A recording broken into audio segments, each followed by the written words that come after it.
Recently on Netflix, a movie got released called Leave the World Behind. What that movie's about is somebody basically was cyber attacking the United States by hacking the satellites. So we had no service, no form of communication, no form of navigation. And then the people inside the United States will eventually turn on each other and kill themselves and start a civil war like that. What the high key? That's not out of the realm of possibility, bro. And to add more, that movie was directed and co-directed by Barack Obama and Michelle Obama. Correction, there were actually executive producers through their film company. And recently, whoa, what the? So now the whole conspiracy and why it's a little bit more scary Is that this just released, and now all this happening? like if it was A warning. a warning, bro. Because I was just about to say, I could have sworn I seen like a couple of TikToks before talking about a cyber attack. Yeah, that's kind of scary, bro. Because remember last year with the whole train situation and the movie that came out on Netflix? Yeah. What do you think? I don't know, bro. It's scary, bro, because it's like, how do you even prepare for that, you know? Yeah, Like, you you could stock up on all the food you can and shit like that, but like, Once the internet is gone, bro, then... but like when time comes, bro, shit is like a different story. Also, like how rich people have bunkers and shit, which I know is definitely true, bro. Like, I mean, this 11-year-old boy died after doing a new dangerous TikTok trend. This is Tommy Lee Billington, and he recently died after doing a very dangerous TikTok trend.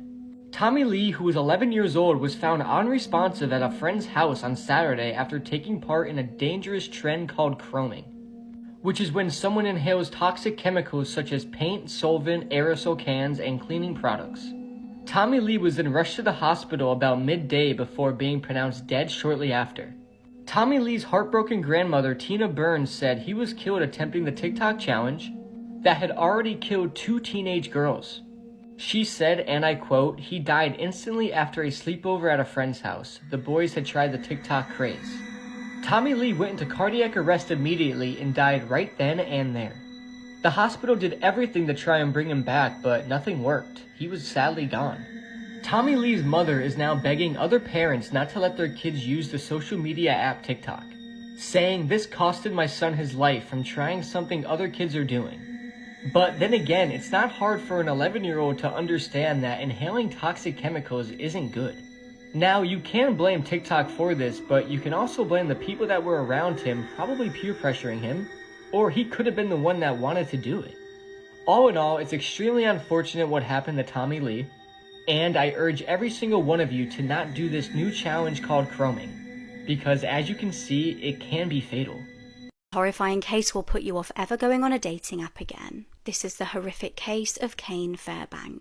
It was the 12th of May 2022. Hadley Monroe from Utah had been chatting to a guy online since February that year. They'd met on the dating app Tinder, and the 18-year-old called Kane Fairbank seemed like a nice guy. Chats had been going well, and Kane had even introduced Hadley in real life to his niece and his parents. The pair frequently chatted on the phone and would stay up till the early hours of the morning. Hadley felt like she knew him really well. Little did she know he was a serial killer in the making. On the day in question, they met up at Muella Park in Bountiful. The meet started up as normal and the pair talked for a few hours. Then Kane asked her if he could go somewhere more private with her. Hadley had no idea what was in store. The area that they moved to had very limited phone signal, and this may have been done intentionally by Kane. They hung out there and ate food and just chilled there for a few hours. All of a sudden, Kane had a knife. In a frenzied attack, Hadley desperately tried to block the weapon. However, Kane successfully stabbed her multiple times in the face. She vividly remembers him being stood over her, just covered in her blood. The brave girl tried to fight him off and did manage to escape and run to get help from passers-by. Luckily, there were nurses nearby who intervened, and a nice member of the public tackled Kane until he could be arrested. Later transpired that Kane had also stabbed another woman earlier that day. This was a random 64-year-old woman who was just minding her business. He'd very clearly intended to kill people. Now, both his victims luckily survived, but Hadley is now left with permanent nerve and tendon damage to her hand. She's also obviously mentally completely scarred by this incident. Chillingly, when questioned by police, Kane stated that he should have had a sharper knife. He pleaded guilty to 2 counts of attempted murder and was given 18 years to life in prison. Hadley's advice for going on dating apps is to always meet in public with other people with you. She's away! Yeah. Wow, they got her. They got her. Yes, sir! Yes, sir! Oh, yes, sir! This 10-year-old girl named Peyton was found after she went missing one night for the second time in 1 month. Just after midnight on September 12, 2024, Peyton's parents woke up and realized that their daughter was missing from their home. She was known by her parents to be a sleepwalker, and they thought that she possibly walked off of their property in Louisiana and disappeared somewhere in the woods. That evening, law enforcement officers, including officers with dogs and officers from different agencies, all teamed up to comb the woods around the child's home, but after searching all evening, they had no idea where Peyton had gone. That is, until the officers decided to send up a thermal drone into the air, and that's when they captured that moment that I played at the very beginning of this TikTok, showing the discovery of Peyton sleeping somewhere in the woods. As it turned out, the 10-year-old girl had gotten out of bed and walked all the way into the forest, where she had found a supposedly cozy place to lay down and continue her rest. Thank God, though, for that thermal drone, because she was located, she was quickly brought home, and she was said to be in good health, with no major or real minor injuries. Since this was the second time in a month that Peyton had disappeared, the sheriff's office had started an investigation into her family life, and the Department of Child and Family Services got involved. I don't know exactly what happened here, but it seems like if Peyton really was sleepwalking, then some locks might fix this issue.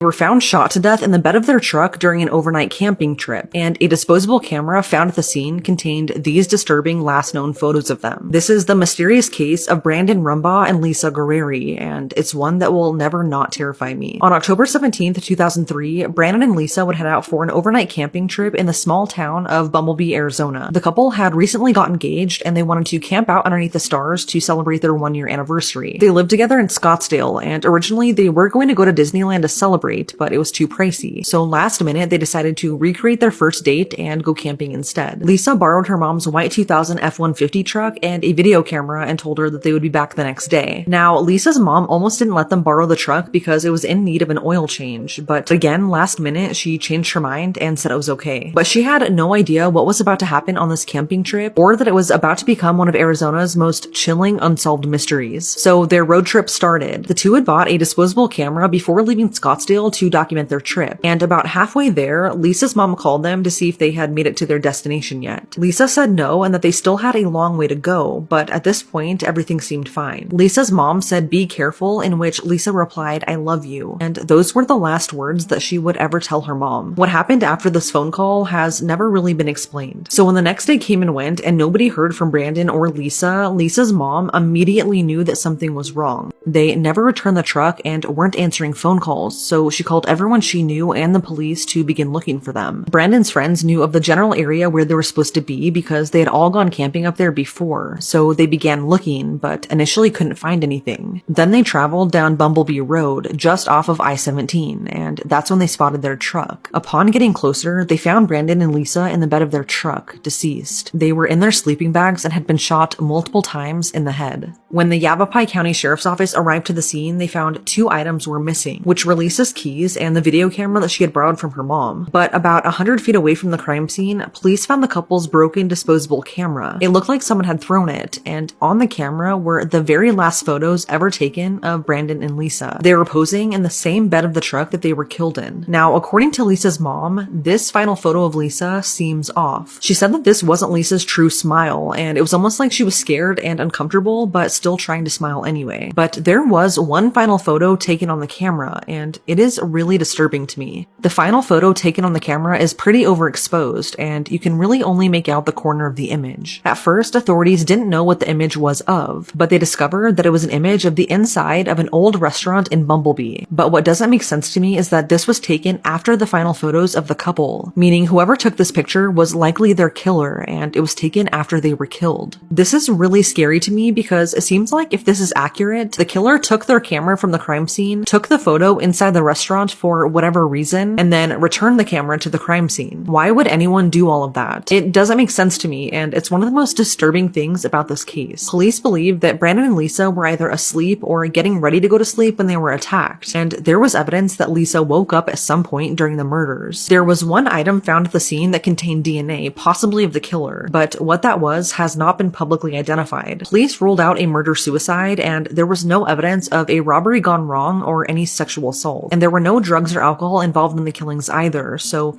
it's left many wondering what truly happened to them and why. This seems incredibly random, and it's terrifying. The area where they went camping, just off of Bumblebee Road, is pretty popular now, but it wasn't back then. Their campsite was extremely desolate and in a pretty remote part of the desert near the Bradshaw Mountains. You would think that you would feel safe out there completely alone, but someone was lurking out there waiting for them. And it makes me wonder if this was a wrong place, wrong time type of situation. Maybe they saw something that they weren't supposed to see out there. It's really similar to the movie Wolf Creek, which is loosely based on the true story of Ivan Milat, who killed 7 people randomly as they backpacked through the remote wilderness. As much as they investigated, police never found who killed Brandon and Lisa. But one thing did come up early in the investigation that stood out to me. Just the night before they left on their trip, Brandon may have had an argument with an unknown man in the doorway of their apartment. It was around 10 p.m., and although the man has never been identified, he was reportedly in his 40s, tall and husky, and he was wearing a white t-shirt and blue jeans. It's not known what they were arguing about or if they even knew each other. And just a month after the murders, police announced that they were looking for information about or from this person, but they never said if he was considered a suspect or not. Brandon and Lisa had no enemies. Since this was seemingly so random, many people have questioned if serial killer Israel Keyes could have been responsible. Israel Keyes murdered 11 people, but is suspected to have killed many more. He started in 1998 and never really had an MO. He targeted random people who just so happened to cross his path, and he would often strike in parks and campgrounds. He was active during the time that Brandon and Lisa were murdered, and one of the scariest things about Israel is that he would plant kill kits around the US that contained murder weapons, so he was truly random about who he killed. He didn't have a specific profile, but this is just a theory and has never been officially connected. Although their case is still open, it remains unsolved 21 years later, and whoever killed Brandon and Lisa is still out there.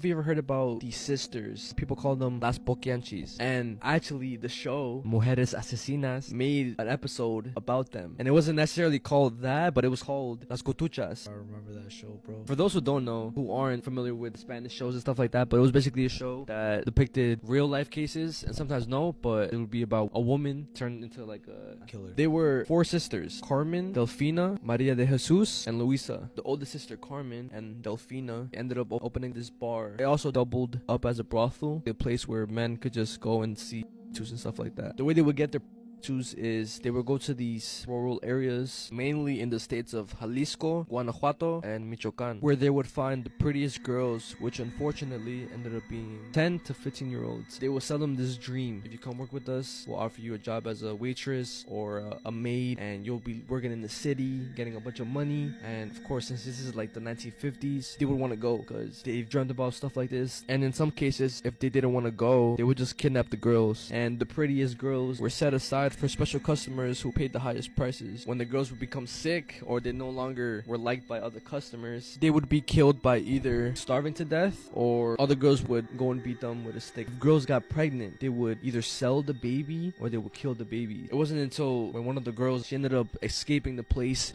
ended up raiding the bar, and they found at least 91 bodies mixed with either. This man has a family of mannequins, and it's going to be one of the most unsettling things you will ever see. A man with a family of mannequins went viral recently and earned various reactions online after the story behind his strange behavior has been revealed. A man from Colombia named Christian Montney had become an internet sensation after photos of him and his family of mannequins went viral on social media. However, the story behind his unique family is not one of joy, but rather a tragedy of mental illness. According to the posts, Christian allegedly suffers from delusional disorder, a condition that causes him to have difficulty distinguishing between what is real and what is imaginary. This disorder has apparently led him to create a family of mannequins which he treats as if they were alive. In the photos I've been showing, Christian can be seen posing with his mannequin wife, who he named Natalia Ortiz, and his 2 mannequin children. He has even created a separate social media account for Natalia where he uploads photos of them together as if they were a real family. Many people who have seen the photos have expressed concerns for Christian's mental health, with many speculating that he may be suffering from objectophilia, a condition where a person feels a romantic attraction to an inanimate object or objects. However, there are also posts circulating online that suggest Christian's obsession with mannequins may be rooted because of a tragic event that occurred in his life, with many speculating that his family or loved ones may have been involved in something terrifying. This case is just extremely unsettling and weird because I've made many true crime case videos about people who turn their victims into mannequins and keep them as souvenirs. Now, he's not doing that, but mannequins and true crime have never gone well together. I hope Christian figures out whatever it is he needs to, and let me know your thoughts on this whole thing. A city councilman caught asleep behind the wheel with a crack pipe in his hand. This is in Rhode Island. A concerned passerby saw him and called police. Even officers seemed shocked by what they found. You're a councilman in Cranston, smoking crack. The man you just saw in that video, City Councilman from Rhode Island, Matthew Riley, is not a good person. So, as you just saw in that footage, Matthew was found passed out in his car with a crack pipe in his lap, and it turned out that inside of that pipe was cocaine laced with fentanyl. And this video was recorded and he was arrested while he was an active city councilman. But just a month after that arrest, Matthew Riley was arrested again and charged with the molestation of a 12-year-old girl. Now, this was all back in 2023, and it would take about a year for more developments to come, but in June of 2024, he was indicted on multiple child molestation counts. I'm just going to read you what he was indicted on. 2 counts of first-degree child molestation, 2 counts of second-degree child molestation, 1 count of enticement of a minor child to engage in sexual conduct, and 1 count of simple assault. And all of these crimes were said to occur in the town of Cranston, where he was serving as a city council member on May 7th, 2023. I don't have any real updates as to what happened here since this all went down in June of this year, but I think it's safe to say that this guy should be nowhere near a position of power in the government, let alone anywhere near a child.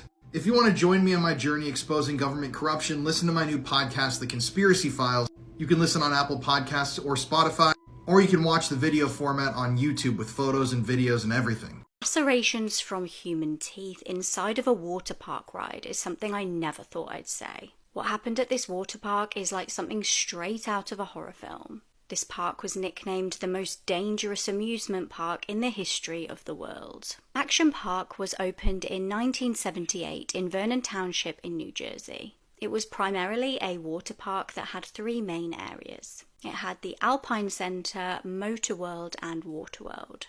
Now, adrenaline junkies and thrill seekers flocked from all across the world to experience the rides, and if they were looking for danger and jeopardy, they came to the right place. Action Park quickly gained a very bad reputation. But rather than putting people off attending, the bad press seemed to make people more keen to go.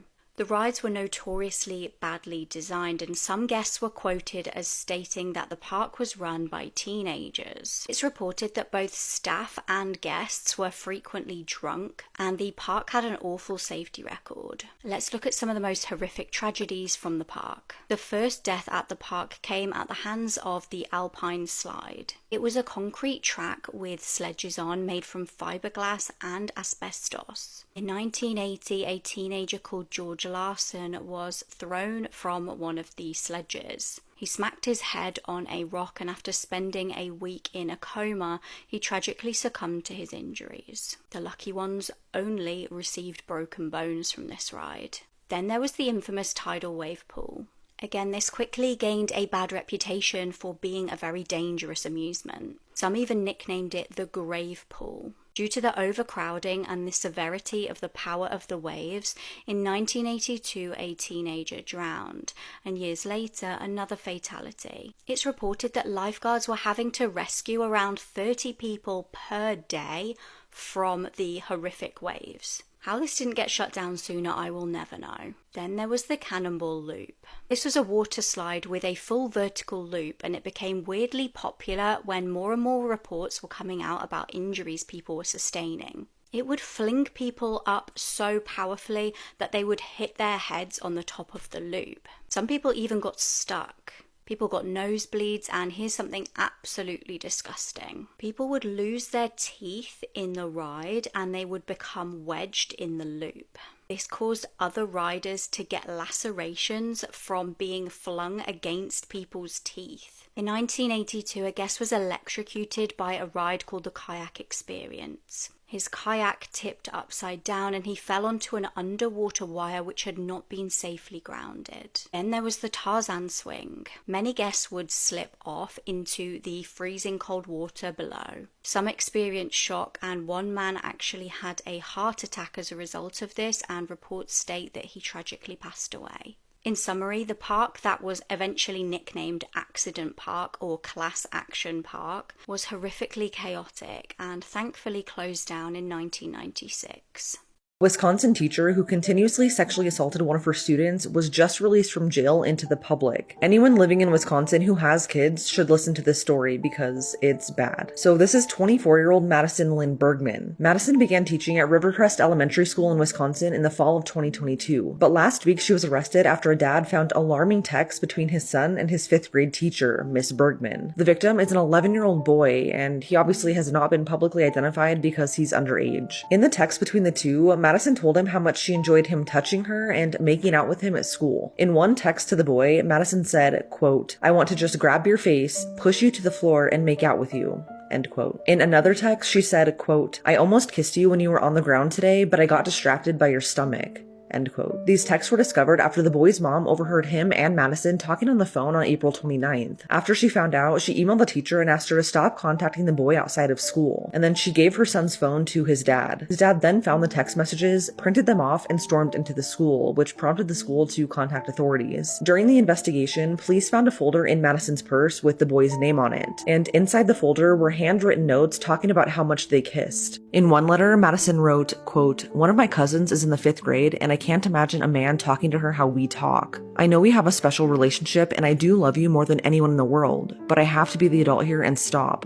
According to reports, Madison goes into detail in the letter saying how much the boy turns her on and how she's obsessed with him. Authorities then found a letter in the boy's desk for Madison that said, quote, "I love you so much it hurts." End quote. So obviously Madison was arrested, and when questioned about everything, she told police that she had a close relationship with the boy's family, and she said that she got his cell phone number back in December when the boy's family invited her to go skiing with them over winter break. She said the reason she got his cell phone number was just as a precaution in case they got separated at the park. But according to the boy, he said he texted his teacher almost daily ever since that trip. The boy also told authorities that they had kissed several times in the classroom since March, and Madison would often sit next to him during independent reading time and touch his thigh. Madison has since been charged with 1 count of first-degree child sexual assault. But what's absolutely outrageous is that she was just released from the St. Croix County Jail back into the public on a $25,000 bond. And to make matters worse is that it was a $25,000 signature bond, meaning she was released without actually having to pay anything. Her next court date is set for May 30th, and she's since been put on unpaid administrative leave. In the meantime, she's not allowed on school property or at school events, and she can't be in contact with the students, their parents, or staff at the school, as well as anyone under 18. Madison was also just about to get married in July, but because of all of this, her fiance has called off the wedding. The fact that she's just walking free in the public right now is sickening to me. If you're in the community and have kids, just be careful.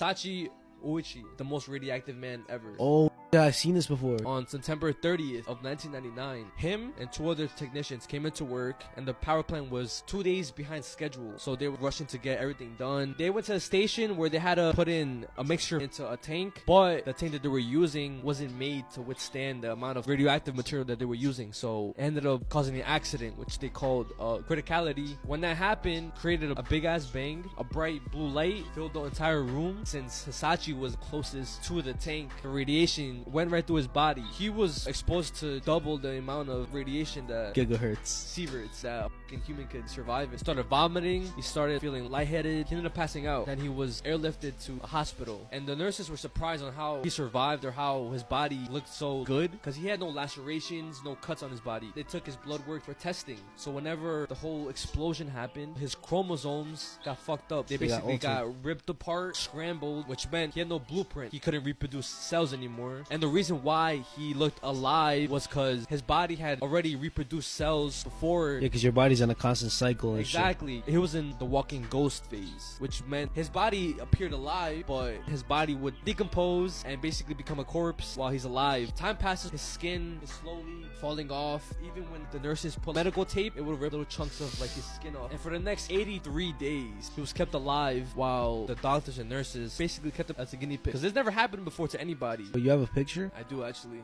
This is by far one of the worst work accidents ever, and whatever you do, never look up the video. The video that I'm about to explain to you has left many people traumatized, so whatever you do, don't go looking for it. The video is pretty short, coming in at 52 seconds in length, and it's not known where in Russia this took place. And it's a mystery to how this footage made its way onto the internet. As you play the video, you see a man walk towards the lathe machine, which he assumes is off. The man is wearing baggy clothes and some kind of jacket, and wearing loose clothing around a lathe machine is a no-no, since it can be sucked up into the machine, as this man found out. After the man approaches the machine, he seems to reach over it, but the rotating pole seems to get stuck on one of his sleeves, and it then drags the man into the machine. Initially, it doesn't kill the man. Instead, it traps his arm around the rotating pole, and the machine appears to have stopped. But after a couple seconds, the machine seems to start again, and this time dragging the poor man's entire body into the machine, rotating it around and around and around. As his limbs hit the ground after each rotation, you see red mist appear, and after a few more seconds, chunks of flesh and body parts start to fly off the machine. A man then walks into the shot, and he sees what's happening to his coworker. And with a look of shock, he quickly turns off the machine, but it was too late. His coworker's body has been completely torn apart into multiple pieces, and the machine is a bloody mess. There are a collection of still images from the aftermath of the incident which shows how unrecognizable the man's body is. In one photo, you see what appears to be a tibia with no flesh around it lying on the ground. And in another photo, you see the victim's severed and crushed head underneath the machine. It's absolutely disturbing and awful to look at. This video is hard to explain and hard to watch. It's extremely gruesome and disturbing, and I really don't recommend looking for it. Psychic chillingly predicted this woman's mysterious death years before it happened. Was this a cold-blooded murder, and was someone hiding the truth? Natalie Wood was destined to be a superstar from a young age. She lived in San Francisco, and her mum Maria was a stage mum, always pushing her to do more and to take auditions and just to be in front of the camera. Now, Maria herself had a meeting with a psychic when she was younger, and she had a chilling prediction for her. The psychic told her her second child would be famous, but she also gave her a chilling warning: beware of dark water. As the psychic predicted, Natalie did grow up to be very well known. She became a professional actress, even nominated for an Oscar when she was a teenager. She was living the high life and even dated Elvis Presley. She was then on and off with a man named Robert Wagner. They married, divorced, and then got married again after a short period of time. They even then went on to have a child together. It was a very rocky relationship, even more so when rumours started spiralling that Natalie might be seeing another man. This was one of her colleagues, Christopher Walken. On the 28th of November 1981, Natalie and her husband invited Christopher on a boat trip with them. The trip would end up being deadly. Now, the exact events of the evening are unknown, but police believe it went something like this. Natalie is thought to have gone to bed on the boat. Her husband claimed that he was up chatting with Christopher and then went to bed too and noticed Natalie wasn't there. She'd seemingly disappeared, and so had a dinghy from the side of the boat. The morning after, the authorities made a terrible discovery. They found 43-year-old Natalie's body floating deceased. She was around a mile away in the water. She was wearing just her nightie and socks. Now, they deemed her death to be an accidental drowning, but suspicions were growing. Her autopsy confirmed she had a mark on her cheek and several bruises all over her body. Some believe that this indicated there'd been a fight. Some people, though, think she got the injuries falling overboard. Things went quiet for years, and then there was a startling revelation in 2011. The captain of the boat, Dennis, admitted that he neglected to tell police a few things about the trip. He said that Natalie's husband accused her multiple times of flirting with Christopher, and it caused a lot of arguments. He said one argument even ended with a glass being thrown at the wall, but he couldn't remember who threw it. He also chillingly claimed that the night Natalie vanished, he overheard a big argument and then suddenly everything went silent. The captain also claimed that Robert had acted suspiciously when he realised that Natalie had vanished. He apparently told the others on board not to call for help because he didn't want to cause a commotion and bring about unnecessary attention. It wasn't until hours later, at around 1:30 in the morning, that he finally raised the alarm. Natalie's family told officers that she was very afraid of the sea and she would never have put herself in the position to be kind of dangling over the edge of the boat where she could have fallen overboard. The case was reopened in 2011 and the death certificate was actually changed. This was from accidental drowning to drowning and undetermined factors. It's reported that although Robert was named as a person of interest, he was never officially classed as a suspect, and he hasn't sort of talked openly in interviews or anything about Natalie's death. A Japanese babysitting agency banned all male babysitters after a string of pedophile cases. So apparently in Japan there exists an organization called Kids Line. They provide babysitters and nannies for families in need. Now, according to what I could find online, Kids Line is actually a huge business with thousands of employees. And people in Japan use Kids Line every single day. But the concept of hiring a random person to come watch over your children is scary, especially when you read about some of the stories that happened dealing with this organization. So in April 2019, a 29-year-old man was hired to watch over a young boy. Apparently, while the boy's parents were gone, he fondled the young boy's lower body. Less than a year later, he was rearrested after he did the same thing to another child. Then on June 12, 2020, a 30-year-old male babysitter registered with the agency assaulted a young girl. The police said that this man touched the young girl's lower body, and the charge that they charged him with is carnal abuse against a minor. And this is only a few of the incidents reported. After this, though, the agency said it's suspending all male babysitters from their service, which at the time was about 4,500 registered employees. And those babysitters who lost their work were mad, and so were parents, because you see, all of these cases had been kind of swept under the rug. No parents in Japan that used Kids Line frequently were being made aware of these pedophile events that were happening. And they continued to allow random strangers directly into their homes with direct access to their children. According to officials in Japan, 5% of the male population have pedophile desires. And that's incredibly disturbing and a staggeringly high number. And I can't think of an easier way for a pedophile to gain access to a potential victim than through a service like this.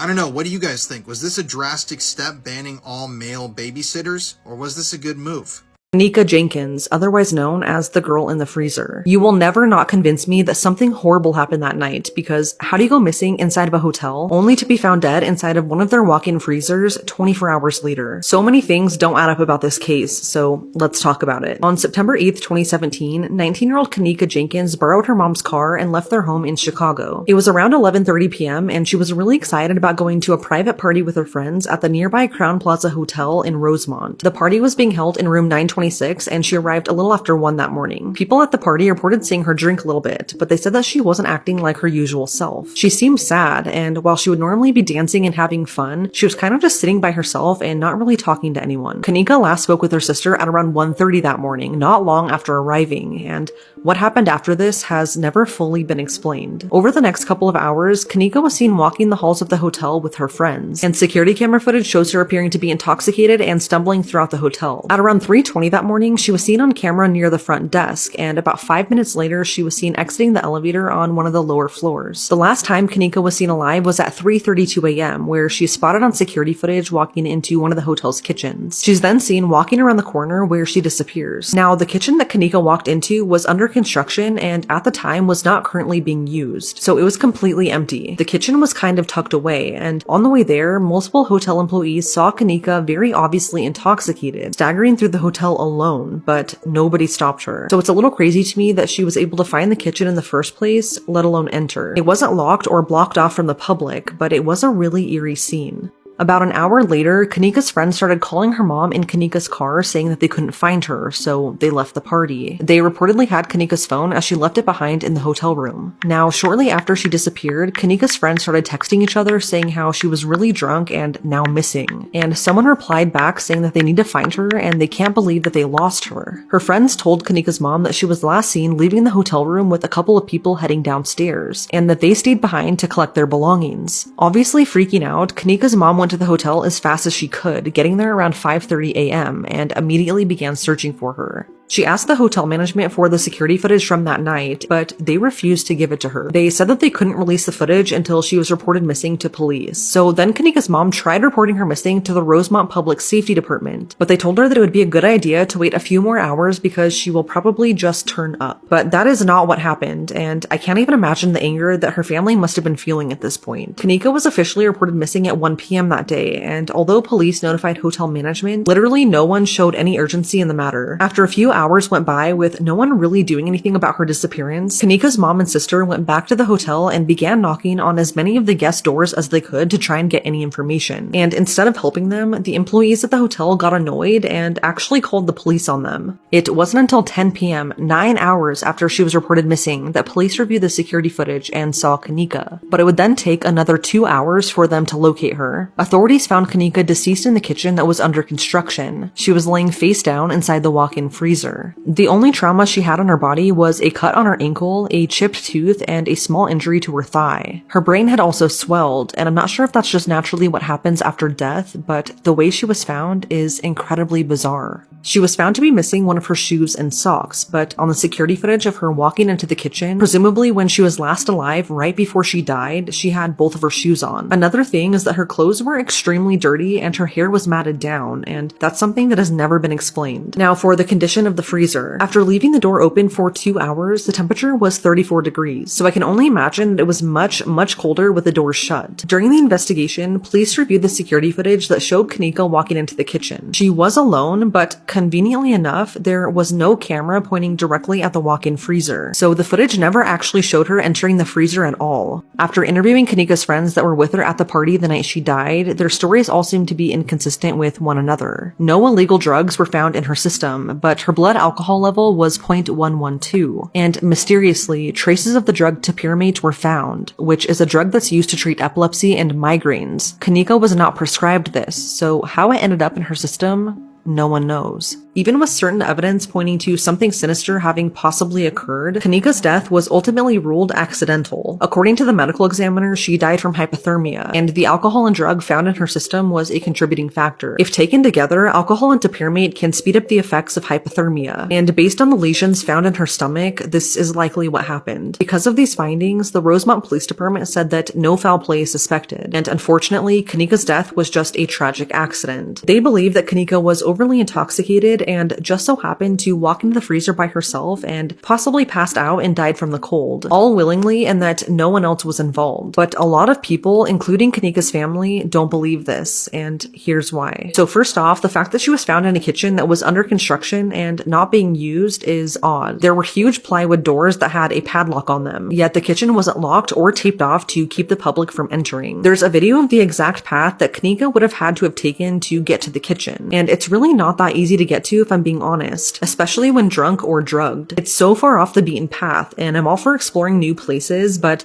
this location in specific is just odd. Now, although the kitchen wasn't in use, for some reason the freezer was on, and not only would she have had to walk into the cooler that it was in, she would have had to also open up the door to the freezer itself that was inside the cooler. Meanwhile, the lights were off in both, so it was pitch black. Even being drunk, many question why anyone would do this. It was especially cold in there, which oftentimes sobers a person up, but no one really knows what happened when she went in there. One of the biggest questions is why she couldn't get out on her own. The door to the freezer wasn't locked on the outside, and there was a handle on the inside where she was at that would enable a person to get out on their own. The family's legal team has argued that someone could have secured the door from the outside, not knowing she was in there. And this isn't incredibly unlikely because while Kanika was actively missing, before she was found, one of the hotel employees actually walked into the same freezer where Kanika's body was and didn't even see her. How? I have no idea. So the fact that she could have been accidentally trapped inside isn't super far-fetched. But as far as I can find, no one else is seen entering the kitchen on the security cameras. This brings me to another point. A conspiracy theory has run rampant about the security footage having possibly been manipulated. Some believe that the footage cuts out certain parts of the night. And adding fuel to this theory is the fact that multiple cameras in the hotel that could have been useful in seeing what happened just so happened to not be working that night. Some believe that the hotel security could possibly be involved. And that's because the night Kanika died, there were several noise complaints about the party she was at from other guests. Yet security did nothing to shut it down. They also didn't investigate a minor who was very obviously intoxicated and stumbling throughout their hotel. And why they didn't really beats me. And don't even get me started on the YouTuber who was investigating Kanika's death and then mysteriously died not even a year after posting about it. That's a whole other story, so let me know if you want to hear about that. Kanika's family was able to file a lawsuit against the Crown Plaza for failing to secure the kitchen and for not shutting down an illegal party. And they were also able to sue for not thoroughly checking the security footage in a timely manner, and they actually won $10 million because of it. It's now been 7 years, and whether you believe Kanika was met with foul play or not, I think we can all agree that whatever happened to her that night was sinister, and it should have never happened. Hammer coined the phrase, "You can't make this stuff up," might have known the story of real-life boogeyman, Albert Fish. A slight, elderly man with grey hair, no one suspected the kindly single father of being sadistic child murderer and cannibal. I chopped off the hands and heads of my victims with an axe. How many victims did I exactly make? I know it very well. More than 85 and less than 100. It's me, Richard Cottingham, also known as the Butcher of Times Square. Between 1967 and 1980, I ended the lives of 6 people with a terrifying brutality. In broad daylight, I played the role of a good husband, a father of 3 responsible children, and an IT guy considered a model employee. However, when night fell, I donned a wig, took on a fake name, and set out hunting prostitutes in the streets of New York. My penchant for psychological torture was evident. I enjoyed taking my time, playing with my victims. Each of my actions was meticulously calculated. Hotel rooms became the stage for my dark designs, where, to avoid identification, I chopped off the hands and heads of my victims with an axe. For years, I roamed the nighttime streets with impunity before finally being apprehended. The sentence was harsh: 268 years in prison for the rape and murder of only 5 women. You heard about the man who vanished mid-flight? And of course you know that's what this week's episode is about. So in 1928, Alfred Lowenstein was on a small plane heading from London to Brussels. When about halfway through the flight, he gets up out of one of these seats and heads towards the back to the bathroom. Eventually, he's back there for so long that someone gets up to go check on him. Except when he gets back there, Alfred's not in the bathroom. And the only sign he had even been there was his tie, which was on the floor. The man looked around and saw that Alfred was not on the plane anymore at all. To better understand what could have happened, we need to look at the layout of the plane. So this back of the plane is separated from the rest of the plane by a door that closes. And if we look at it even closer, you'll see that here on the left is the bathroom, but here on the right is the door to the outside of the plane. And when the man went to go check on Alfred, he said that this door was unlatched. There are so many theories as to what happened to Alfred. Did he accidentally go through the wrong door? Was he pushed out of the plane? He was the 3rd richest man in the world at the time. Did he orchestrate his own disappearance? We are doing a full deep dive on this story this week on the pod, and I'm doing it with Murder with My Husband, so you don't want to miss it. His mother posted this cryptic message on Facebook before vanishing. 25-year-old Michaela Standridge was last seen in Concrete, Washington on the 21st of April 2023. Disturbingly, she vanished after running away from the house she was staying in and calling 911. Michaela is a single mother of a 2-year-old son. She'd been staying in Skagit View Drive and at 5:04 a.m. called the police. Worryingly, she was heard on the line screaming and shouting for help, but the phone went dead. When police arrived to the location that she called from, she was nowhere to be seen.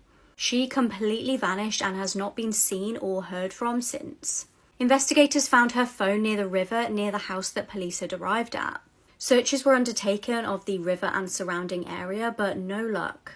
Concerningly, 5 days before she vanished, she posted this cryptic message on Facebook.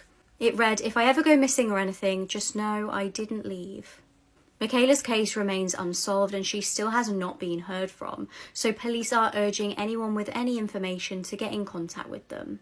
If you've ever gone into a rabbit hole about the Paris catacombs, then you need to hear about the Palermo catacombs, because I would argue that they are even more terrifying. These catacombs are from the 1500s and they have 1,200 full mummified bodies, unlike the Paris catacombs, which only has bones. One of the most famous bodies inside of these catacombs, and just a heads up, this is pretty intense, is a 2-year-old girl named Rosalia Lombardo. This is a sketch of Rosalia. She was one of the last people to be placed inside of the catacombs, and she is in near perfect condition. Rosalia died in 1920 of the Spanish flu, and her father specifically asked that she be placed inside the Palermo catacombs. And because she never really decomposed, there's photos of her from the 1980s where she looks just like a sleeping child, even though at that point she was 60 years old. In 2009, she started showing signs of discoloration, so they put her in this hermetically sealed glass case. The next slide has a photo of her just to illustrate a phenomenon that had been happening, so just a heads up. Before she had been put in the glass case, guests would actually complain about seeing her eyes open, which was shocking to them because she was in such perfect condition, but they could actually see how crystal blue her eyes were. Like, they definitely weren't hallucinating this happening. Employees explained that it was just a trick of the light. Her eyes actually hadn't fully closed, so depending on how the light was, her eyes looked more open or more closed. But some people are so afraid of seeing that happen that they refuse to visit the catacombs. Would you ever go?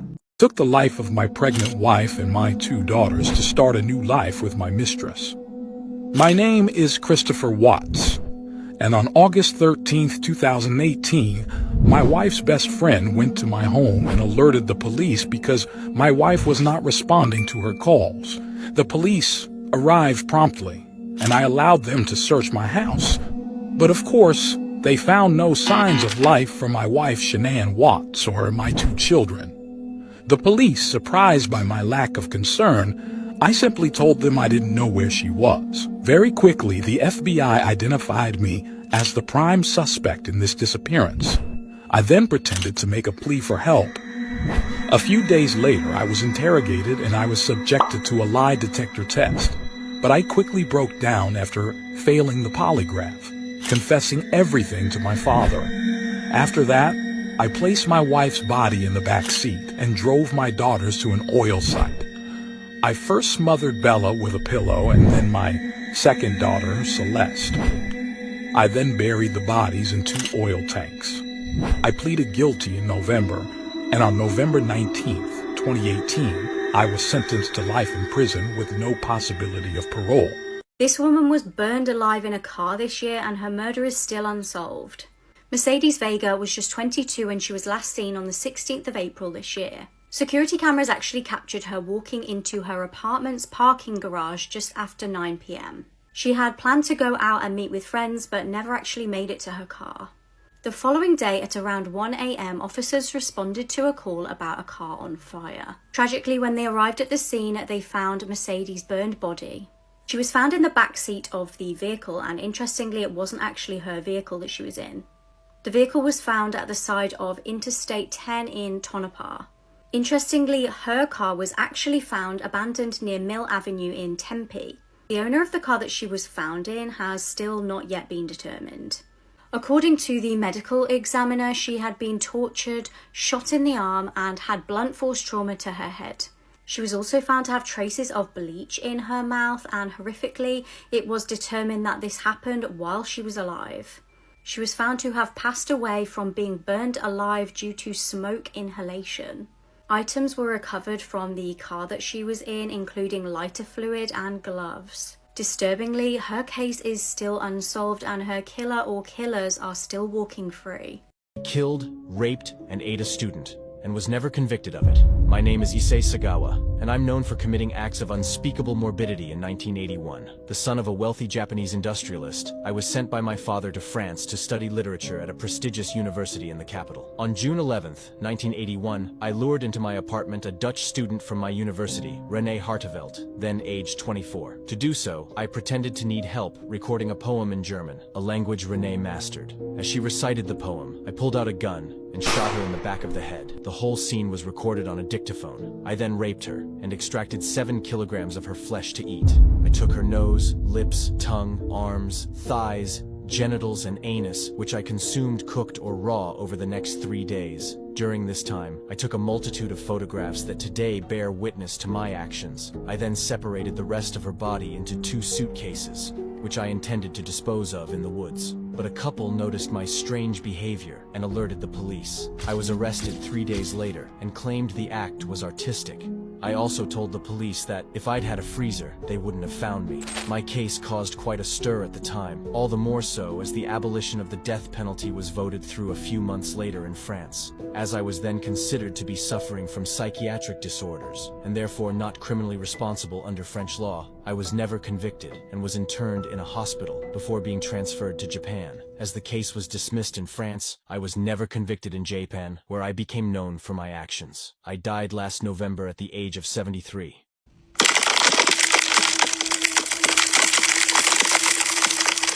That TikToker named Rory Teasley was murdered the day he posted that chilling final video. So, a little bit of a backstory. Rory was known on TikTok as Tutu Pump for TV. Before his tragic and unfortunate murder, Rory had amassed over 265,000 followers here on TikTok. As you can see, his videos got a lot of views. He was just posting this wholesome, positive content that he wanted to brighten people's days. So, Rory lived in Pontiac, Michigan, which is nearby Detroit. But unfortunately, on January 6, 2022, Rory's life would be ended abruptly. On that day, Rory was playing the game Overwatch with his boyfriend DeQuinn Watkins. Now, at some point during the gameplay that evening, DeQuinn and Rory got into some sort of an argument. And DeQuinn just took this a step far and began to strangle Rory. Eventually, this ended with Rory being strangled to death on the couch in his home. And later that evening, DeQuinn called 911 and reported that his boyfriend was sleeping on the couch and wouldn't wake up. When authorities arrived at the home, they found Rory lying unconscious on the couch. When he was taken to the hospital, yes, he was pronounced dead. So this trial happened pretty quickly, and just this year, DeQuinn pled no contest to second-degree murder charges, and he was quickly sentenced to 15 to 99 years in prison. It's unclear what caused this argument over a video game to escalate into a murder, but sadly Rory died that day. And people online are still trying to preserve his memory by reposting his TikToks and sharing his story. And yeah, this is just another tragic TikTok story that obviously did not need to happen and should never happen. When 10-year-old Katie Coleman was murdered, she got revenge from beyond the grave. Katie walked out of her home in Indiana on January 25, 2005. Her mum had asked her to go to the dollar store to pick up some toilet roll. She'd walked this route thousands of times before. Sadly, this would be the very last time.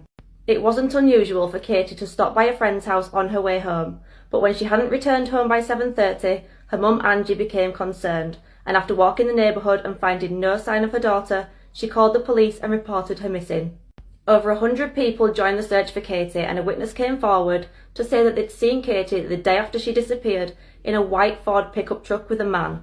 A composite sketch of the driver was released to the public, and he was described as a white, thin male, about 5'8" and between 18 and 21 years old.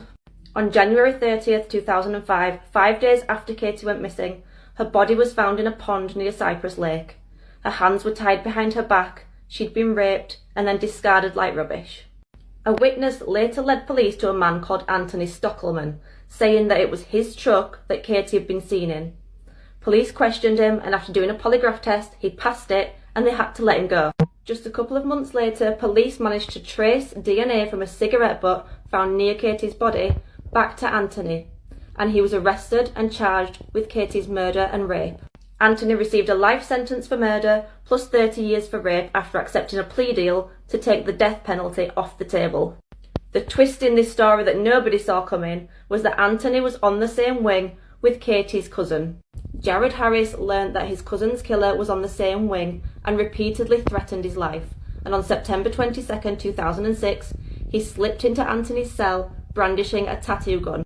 He held him down by the throat and tattooed the words "Katie's Revenge" across his forehead, a permanent reminder of what he did to an innocent little girl. This is the disturbing UK case of the child who killed a child. In July 2018, 8-year-old Alicia McPhail was abducted from her bed. She had been staying with her parents on the Isle of Bute. She'd gone to sleep watching Peppa Pig, and no one had any idea of the horrors that would unfold. Meanwhile, 16-year-old Aaron Campbell was drinking with friends at his house. It's reported that Aaron became upset in the night due to arguing with his mum. He'd had a challenging upbringing involving alleged physical and emotional abuse. Aaron decided he would get some substances from a couple he knew. The couple in question were Alicia's dad Robert and his girlfriend.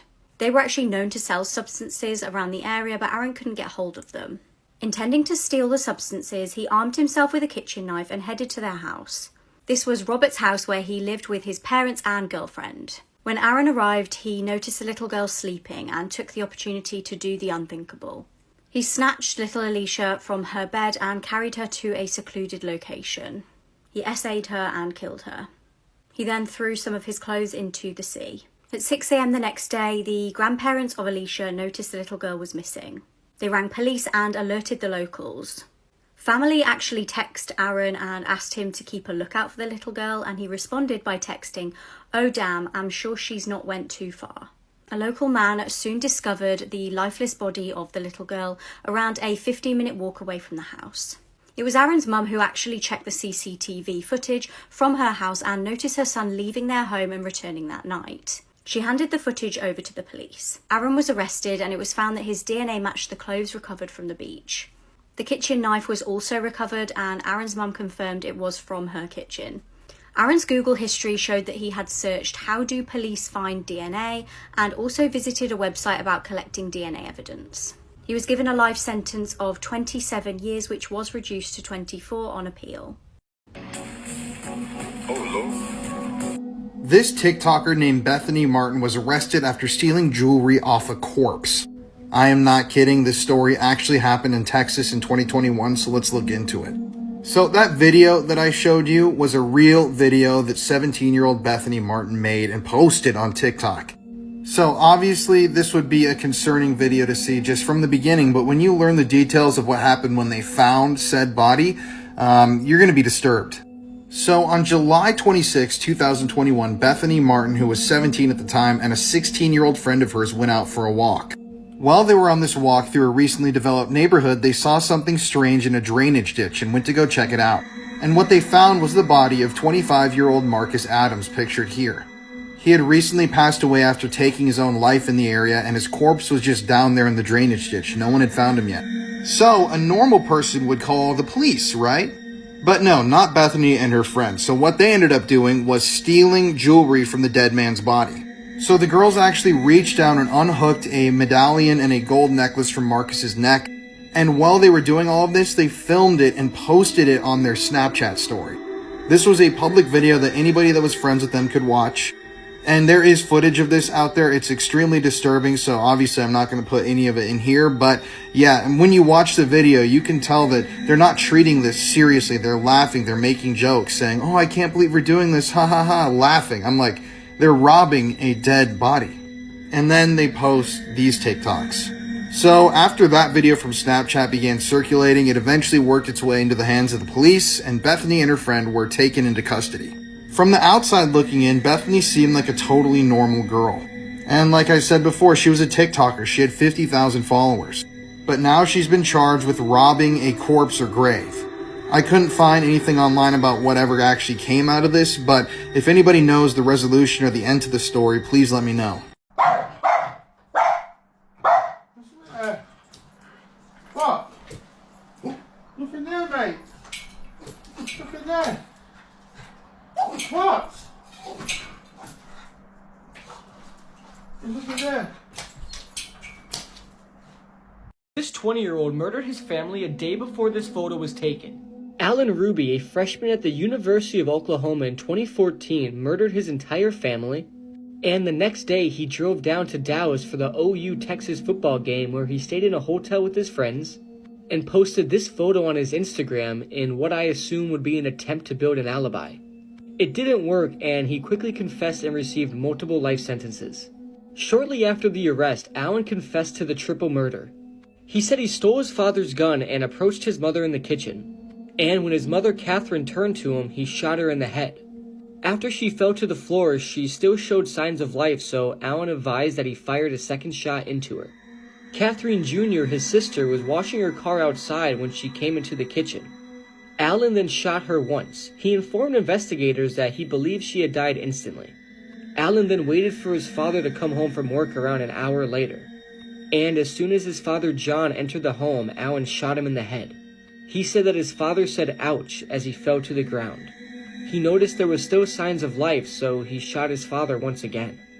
Alan said that after the murders, he took the surveillance footage from the home recording system and fled to the University of Oklahoma in the Jeep that his father bought him as a gift. He then went to a party at the Ritz-Carlton. According to Alan, he had been motivated to commit the murders because he had been cut off financially by his family, and was also being investigated for having stolen and forged $17,500 worth of checks. Allen stated that he believed if he killed his family, he would inherit their estate. Alan Ruby would eventually plead guilty to 3 counts of murder and was sentenced to serve 3 consecutive life sentences without parole and no contact with his family or with the media. His family had requested the life sentences, and according to District Attorney Jason Hicks, if they had not done so, he most likely would have been sentenced to death. If you're wondering, the purpose of Allen not having contact with his family or the media was to avoid the possibility of a book or movie deals where Allen would profit. This woman created some of the worst videos on the internet. This is Ashley Richards from Houston, Texas. In 2015, she pleaded guilty to 4 counts of producing and 1 count of distributing these disturbing videos I'm about to explain to you. This all started in 2012 when the group PETA, or the group known as the People for the Ethical Treatment of Animals, contacted the Houston police about a video they had found online. This film was titled Ebony Kill Cat, and it depicted extremely sadistic and cruel acts being forced upon a kitten. So the police got in contact with the people from PETA, and they then sent them an additional 20 videos. These videos depicted the sadistic torture of various animals, including kittens, a fish, pigeons, crayfish, mice, and a rabbit, all being tortured with different things like high heels, knives, screwdrivers, and also pliers. In the videos, the woman that appeared in them was wearing a Mardi Gras style mask, and she would talk suggestively to the people watching this torture, meaning that there were people actually out there paying to watch this sadistic stuff happening, and also paying the woman to produce these horrific videos. And the worst part about these videos is that she would urinate and slowly torture and chop up live dogs, cats, rabbits, and mice. Absolutely inhumane stuff. Eventually, the police would track Ashley's IP address, which led them to her suburban home in Houston. This then led them to Brent Justice, who were the 2 people producing these horrible videos and selling them on a website online. And Congress had recently passed a bill making this specific type of video material, otherwise known as Crush P, illegal, so thankfully these 2 were arrested. But Brent Justice, after the trial, was actually sentenced to 50 years in prison. However, Ashley, the woman who actually carried out these acts on camera, was only sentenced to 10 years in prison, which is just insane. This case is absolutely sickening, and both of these people definitely deserve life sentences. I'm usually good with true crime cases and disturbing stuff, but when it comes to animal cruelty, it just hits different and more shocking, honestly. This is just crazy, and I can't believe people actually do this. What kind of mother drives their 6-year-old child to the highest bridge they can find and then throws them off the edge? This kind. This is Gillian McCabe, and this is the murder of London McCabe. London was born in 2008 in Oregon to parents Gillian and Matt. In 2011, he was diagnosed with severe autism. He was described by his teacher as an animated, expressive little boy who was full of love. He loved to sing and make people laugh. London was the centre of his parents' world. But when Matt was diagnosed with MS, it all became a bit too much for Gillian, and in 2014, she began researching ways to kill her son. Prosecutors would later use her search history in her trial. On November 3rd, 2014, Gillian put London in the car, drove to Yaquina Bay Bridge in Newport, walked him to the edge, lifted him up, and threw him over the side. She then calmly walked back to the car, and as she heard her son's body hit the water, she dialed 911 and told them what she'd just done. Police had to then ring London's dad Matt and ask him to corroborate the story and make sure London wasn't with him. They then had to tell him that his son was missing, presumed dead, after being thrown off the edge of a bridge. Boats and divers were dispatched, and just a few hours later, London's lifeless body was pulled from the water. The most horrific thing is that the fall didn't kill London. It broke his bones, but what ultimately killed him was drowning. Gillian was arrested and charged with murder. Her internet history showed that she'd searched things like temporary insanity, insanity defence, and different ways to kill a child, such as stabbing or dropping from a 133-foot bridge, the exact height of the bridge that she dropped London from. Medical records showed that she'd admitted herself into hospital a couple of times, claiming that she was suffering from mental illness, but that she was given a clean bill of health both times and discharged. Prosecutors in Gillian's trial said that London's murder was carried out with much calculation and that she'd faked mental illness in the hopes of getting off with a lighter sentence. Gillian was found guilty and was sentenced to life with a minimum of 25 years. In a statement from London's dad Matt, he said, "I can't say enough about this boy. He was my pride and joy. He was the centre of my world, and his loss leaves a hole in the centre of my universe.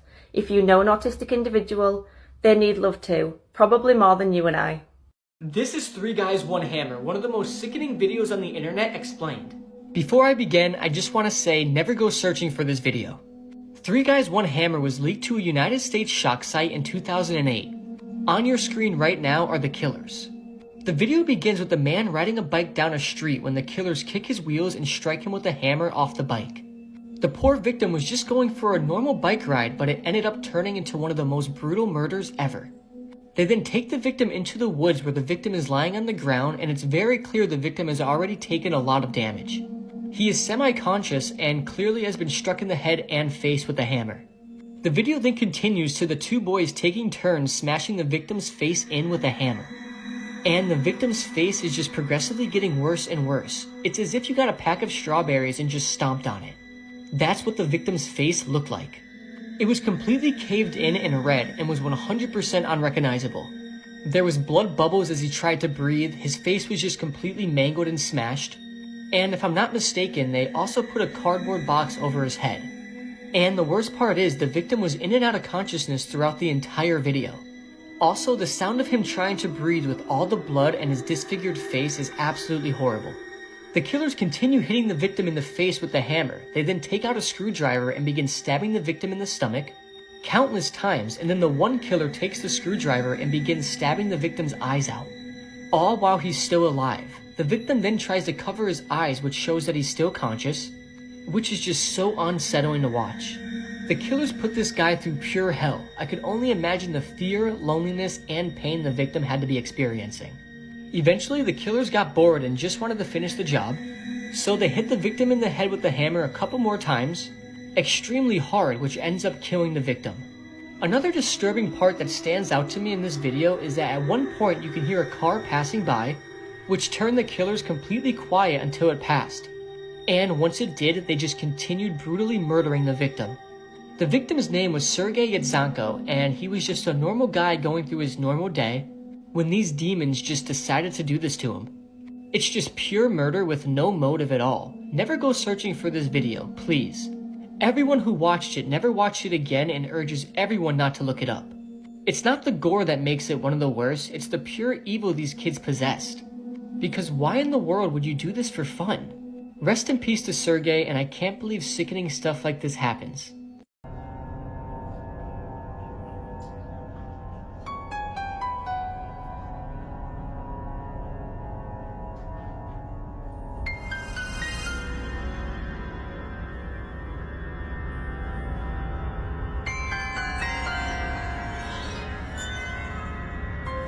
This woman screamed, "I don't want to die," as she was dragged to her death in a horrifying theme park incident. Kelty Byrne was a Canadian student animal trainer and competitive swimmer.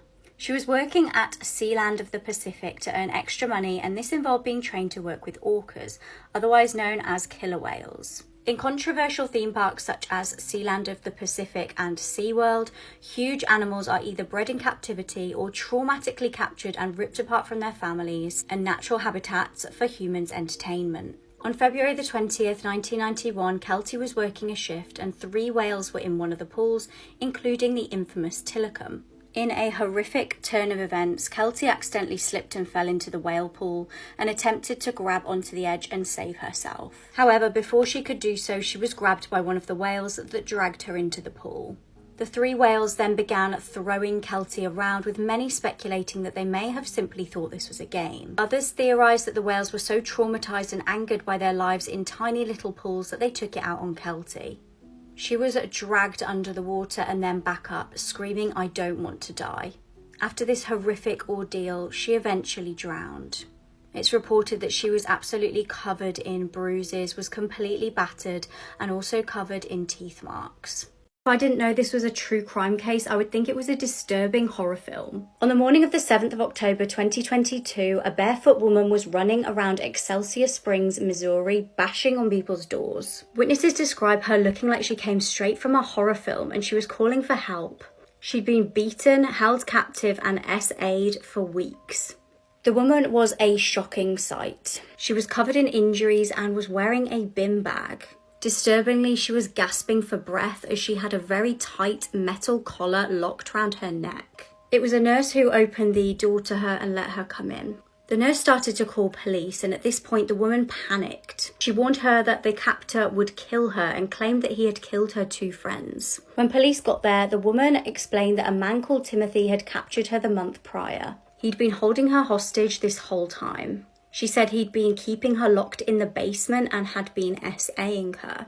Disturbingly, she told police that he actually had a young son who lived at the house with him. When Timothy had taken his young son to school the one day, she used it as her opportunity to escape. Police made their way to the home of 39-year-old Timothy Hazlitt Jr. and found the property did in fact have a basement like the woman described. Timothy was arrested and is facing 9 charges, including first-degree kidnapping. He's being held on a $3 million bond and faces 5 life sentences. Before his arrest, police were actually called to his address 3 times. Twice they were asked to do welfare checks, and this was from an employer and also family members. Police have searched his home with cadaver dogs and they haven't yet released what they know.